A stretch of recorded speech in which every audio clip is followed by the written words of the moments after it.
today's very special. It's Father's Day, and Sean approached me about talking about why am I grateful for my father. And when I read that text message, I was like, yeah. And I was like, wow.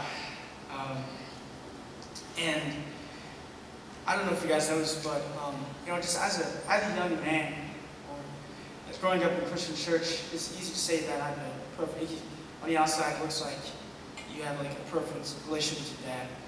But if I can tell you, if I can be honest with you, it's not been the best. It's been struggling.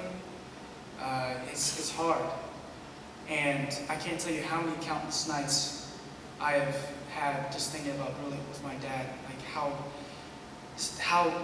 I just miss talking to my dad, how my heart misses that emotion to relate to my father, to just feel like I'm good enough as a son to say, hey Dad, I want to tell you about this. I can't tell you how many days I wanted to tell my dad something, but I feel like I couldn't because I was holding in anger for like 6 months.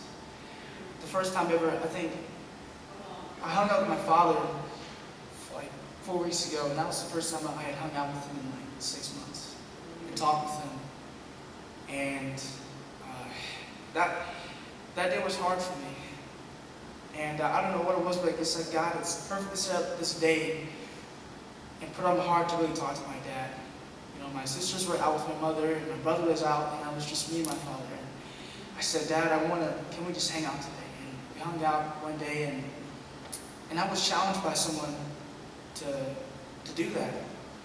And so I hung out with my dad that day, and on the way, we're driving, we hang out at Dairy Queen, and he's just nagging me, son, you're driving too fast. Son, you're doing this, blah, blah, blah. And I was like, man, my dad's so annoying. I'm going to drive around and take him back home.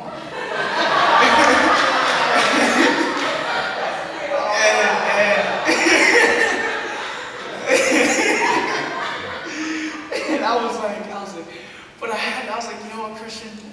Humble yourself, forgive him right now. This is your dad. And I said, I'm going to go through this. I'm just like, you know what, God, I'm going to forgive him right now. And so we're hanging out, and we're talking, and we're hanging out. And so when we're leaving Dairy Queen, he was like, son, I just want to say how much I'm proud of you. How much I think you're a great leader, how you're helping out this, you're doing this. And so I love you. And at my heart at the time, I was like, thanks, Dad. But then later that night, I called my brother, I was like, man, I don't know what just happened today.